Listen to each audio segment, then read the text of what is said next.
সিনেমার একেবারে শুরুতে আমাদের নর্দার্ন ইরাকের একটা শহর দেখানো হয়। এখানে প্রত্নতত্ত্ব খোঁজার জন্য খোঁড়াখুড়ির কাজ চলছে। এখানে ফাদার মেরিন নামের একজন লোককে দেখি, সেও সেখানে খোঁড়াখুড়ির কাজ করছে। এমন সময় ফাদার মেরিন একটা এমুলেট অর্থাৎ তাবিজ খুঁজে পায়, আর এই এমুলেটটা শয়তান পজিজুর। পজিজুর আসলে একটা অনেক পাওয়ারফুল ডেমন। সে গরমের সময় খরা এবং বৃষ্টির সময় অসংখ্য ঘাস ফড়িং নিয়ে আসে, আর এই লক্ষ লক্ষ ঘাস ফড়িং গুলো ফসল নষ্ট করে ফেলে। যখন এই ঘাস ফড়িং গুলো আক্রমণ করে তখন সারা বছরের খাবার নষ্ট করে ফেলে আর খাবারের সংকট দেখা দেয়। মানুষ ক্ষুধার যন্ত্রণায় মারা যায়। এর ফলে অভাব অনটন বাড়তে থাকে। কিন্তু পজিজুর একটা এনিমি আছে যার নাম লামেস্টু। কিন্তু এই লামেস্টু একজন ডিমন, আর এই ডিমন মা এবং বাচ্চাদের ক্ষতি করে। সে মায়ের কাছ থেকে বাচ্চা কেড়ে নিয়ে গিয়ে তাদের রক্ত চুষে খায়। তাই পজিজুর সাহায্যে এরা লামেস্টুকে দূরে রাখে। যদিও পজিজু একজন ডেমন, তারপরেও মানুষ তাকে নিজেদের সুরক্ষার জন্য ব্যবহার করে, কারণ সে লামেস্টুর হাত থেকে মানুষদের রক্ষা করে।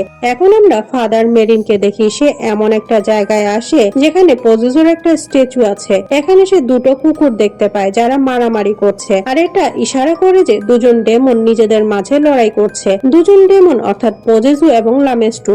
পরের সিনে আমরা জর্জটাউনে ক্রিস ম্যাকনিল নামের একজন মহিলাকে দেখি, আর সে ডিরেক্টর বার্কের একটা সিনেমায় অ্যাক্ট্রেসের রোল প্লে করছে। এই সিনেমাটা স্টুডেন্টের উপরে বেস করে বানানো হয়েছে। এখন আমাদের দেখানো হয় ক্রিসের 12 বছরের রেগান নামের একজন মেয়ে আছে। আসলে ক্রিস একজন ফেমাস অ্যাক্ট্রেস। তার কাছে টাকা, ফেম এবং পৃথিবীর সব ধরনের লাক্সারি আছে। পরের সিনে আমরা দেখি ক্রিস ও রেগান তাদের কোয়ালিটি টাইম স্পেন্ড করছে। এখন ক্রিস তার মেয়ের খেলনার ভেতর একটা উইজা বোর্ড খুঁজে পায়, তাই সে রেগানকে জিজ্ঞেস করে, এটা তুমি কোথায় পেয়েছো? উত্তরে রেগান জানায়, আমি প্রায় এই বোর্ডটা দিয়ে খেলি, এটা আমার বন্ধু আমাকে গিফট করেছে। এখন ক্রিস বলে, এই গেমটা কখনোই একা একা খেলা যায় না। তখন রেগান বলে, আমি এই গেমটা কখনোই একা খেলি না, আমার সাথে ক্যাপ্টেন হাউডিও এই গেম খেলে। তখন ক্রিস বলে, চলো আমরা দুজন এখন এই গেমটা খেলি, তুমি আমাকে শিখিয়ে দিও এটা কিভাবে খেলতে হয়। যখন সে এই গেমটা খেলার জন্য বোর্ডের কাছে আসে তখন স্ট্রাইকার নিজে থেকে দূরে চলে যায়, কিন্তু ক্রিস এর কাছে মনে হচ্ছিল রেগান তার সাথে প্রাঙ্ক করছে।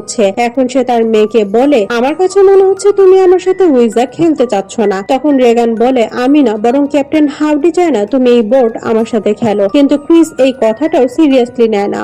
এখন আমরা দেখি ক্রিস ঘুমিয়ে আছে। তখন তার ফোন বেজে ওঠে, তাই তার ঘুম ভেঙে যায়। এখন ক্রিস লক্ষ্য করে তার মেয়ে তার সাথে ঘুমিয়ে আছে। সে জিজ্ঞেস করে, তুমি কেন আমার সাথে ঘুমিয়েছিলে? উত্তরে সে জানায়, আমার বিছানাটা অনেক জোরে জোরে দুলছিল, তাই আমি সেখানে ঘুমাতে পারছিলাম না। কিন্তু এখনো ক্রিস তার কথায় খুব একটা বেশি গুরুত্ব দেয় না আর উঠে ঘর থেকে বাইরে চলে যায়। ক্রিস একটা লকড রুমের ভেতর থেকে শব্দ শুনতে পায়। এই শব্দটা সে এর আগেও শুনেছিল, তাই সে ছুটে উপরে যায়, কিন্তু এখানে কোনো কিছুই দেখতে পায় না। পরের দিন ক্রিস রেগানকে ডক্টরের কাছে নিয়ে আসে, কিন্তু যখন ডক্টর তার চেক আপ করে তখন সে ডক্টরের সাথে অনেক মিসবিহেভ করে। শুধু তাই না, সে ডক্টরকে অনেক আজে বাজে কথা বলে গালি দেয়। এখন ডক্টর ক্রিসকে জানায় রেগানের নার্ভের প্রবলেম হয়েছে, তাই তার টোন বারবার চেঞ্জ হয়ে যাচ্ছে। এখন তার বারবার রাগ হচ্ছে আর ভবিষ্যতে এটা ডিপ্রেশনে কনভার্ট হয়ে যাবে। এটা শুনে ক্রিস ডক্টরকে বলে, আমার মেয়ের কোনো প্রবলেমই নেই, তাহলে তার সাথে এরকমটা কেন হচ্ছে? উত্তরে ডক্টর বলে, রেগানের বাবা তার সাথে নেই। শুধু তাই না, সে তার সাথে কন্ট্যাক্ট করতে পারছে না, হয়তো এই কারণে সে টেনশন করছে।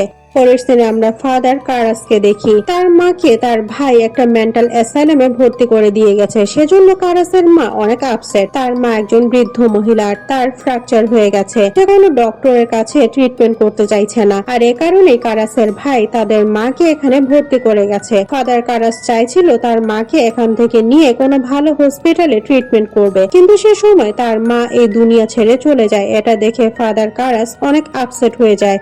এদিকে ক্রিস তার বাসায় একটা পার্টি অ্যারেঞ্জ করে। এমন সময় রেগান সেখানে চলে আসে। এখন সে সেখানে থাকা সব গেস্টদের বলে, আমার বাবা এই বাড়ির উপরের অংশে থাকে, আর এটা বলতে বলতে সে সেখানেই দাঁড়িয়ে ইউরিনেট করে দেয়। এসব দেখে সেখানে থাকা সবাই অনেক শকড হয়ে যায়। ক্রিস রেগানকে গোসল করিয়ে যখন তার বিছানায় শুয়ে ঘুম পাড়িয়ে ফিরে আসে তখন হঠাৎ করে রেগানের বিছানাটা অনেক জোরে জোরে দুলতে শুরু করে, আর এর ফলে রেগান অনেক জোরে চিৎকার করে ওঠে। ক্রিস ছুটে রেগানের রুমে এসে এটা দেখে ভয় পেয়ে যায়, কিন্তু সে বুঝতে পারছে না এরকমটা কেন হচ্ছে। এখন ক্রিস রেগানকে আবারও ডক্টরের কাছে নিয়ে আসে, আর এই ডক্টর তার অনেক টেস্ট করতে শুরু করে। এর ফলে রেগানের অনেক পেইন হয়, কিন্তু এত কিছুর পরেও রেগানের সব টেস্টের রিপোর্ট একেবারে নরমাল আসে, সে একদম সুস্থ আছে। তার কোনো অসুখই হয়নি। দিন প্রতিদিন রেগানের শরীর আরো বেশি খারাপ হতে থাকে, আর এখন তো কেউ তাকে বাতাসে তুলে বিছানায় ছুড়ে দেয়। এমন সময় রেগান চিৎকার করে শুধু বলতে থাকে, আমাকে বাঁচাও, তা না হলে আমি শেষ হয়ে যাব। কিন্তু ক্রিস অসহায়ের মতো তাকিয়ে তাকিয়ে দেখে, আর সে কোনো কিছুই করতে পারে না। এখন দেখতে দেখতে রেগান পজেস হয়ে যায়। সে এখন ডক্টরের কন্ট্রোলের বাইরে চলে গেছে। ডক্টর রেগানকে ঘুমের ওষুধ ইনজেক্ট করে ঘুম পাড়িয়ে দেয়। ক্রিস যখন হসপিটাল থেকে বাসায় ফিরে আসে তখন সে জানতে পারে তার ডিরেক্টর বার্ক ছাদ থেকে পড়ে শেষ হয়ে গেছে। সে সময় বার্ক রেগানের কাছেই ছিল যাতে করে তাকে একা থাকতে না হয়। এখন রেগান উল্টা হয়ে একটা অদ্ভুত পজিশনে সিঁড়ি থেকে নামতে শুরু করে, আর এমন সময় তার মুখ থেকে ব্লাড বের হতে থাকে। এটা দেখে ক্রিস অনেক ভয় পেয়ে যায়। ডক্টর এবং সাইকিয়াট্রিস্ট রেগানের সাথে কি হচ্ছে সে ব্যাপারে কোনো কিছুই বুঝতে পারছে না। এর আগে রেগানের উপরে অনেক টেস্ট করা হয়েছে, কিন্তু অদ্ভুত ব্যাপার হলো তার টেস্টের রিপোর্টে কোনো অসুখ ধরা পড়েনি। সবগুলো টেস্ট একেবারেই নরমাল। তাই এখন সবাই মিলে ক্রিসকে কোনো ওঝা বা প্রিস্টের কাছে যেতে বলে যাতে করে তার এক্সোরসিজম করতে পারে। এখন আমরা দেখি ক্রিসের সাথে উইলিয়াম দেখা করতে আসে। সে বার্কের কেস হ্যান্ডেল করছে। সে ক্রিসকে সেই রাতের ব্যাপারে জিজ্ঞেস করে। এর সাথে সে জানায় বার্কের ডেথ অনেক স্ট্রেঞ্জ ভাবে হয়েছে। সে বলে, তুমি আমাকে সত্যি করে বলো, কারণ তার ঘাড় নিচের দিকে টার্ন হয়ে গিয়েছিল, আর এটা দেখে মনে হচ্ছিল যেন কোনো শয়তান তার শরীরের সব শক্তি দিয়ে শেষ করে দিয়েছে। যখন ডিটেকটিভ উইলিয়াম এখান থেকে চলে যায় তখন রেগানের ঘর থেকে অনেক জোরে চিৎকার শোনা যায়। ক্রিস যখন ছুটে তার রুমে আসে তখন সে অবাক হয়ে দেখে রেগান নিজেকে আঘাত করতে শুরু করেছে, আর এখন সে অনেক ইনজিউর্ড হয়ে গেছে। শুধু তাই না, সে নিজেকে আঘাত করতে থাকে। যখন ক্রিস তাকে থামানোর জন্য এগিয়ে যায় তখন সে ক্রিসের উপরে আক্রমণ করে। তখন তাদের সার্ভেন্ট এখানে চলে আসে, কিন্তু সার্ভেন্ট ঘরে ঢোকার আগেই সেই দরজাটা নিজে থেকে বন্ধ হয়ে যায়, আর সেখানে থাকা একটা সোফা নিজে থেকে সেই দরজাটার সামনে এসে দরজাটাকে শক্ত করে আটকে দেয়। এখন ঘরের ভেতরে থাকা একটা আলমারি নিজে থেকে মুভ হয়ে ক্রিসের দিকে আসতে থাকে, কিন্তু সঠিক সময় সে সেখান থেকে সরে যায় আর নিজের জীবন বাঁচায়। তখন তার মেয়ে তার মাথাটা কমপ্লিটলি পেছনের দিকে ঘুরিয়ে হাসতে শুরু করে, আর এটা খুবই অদ্ভুত এবং ক্রিপি একটা দৃশ্য।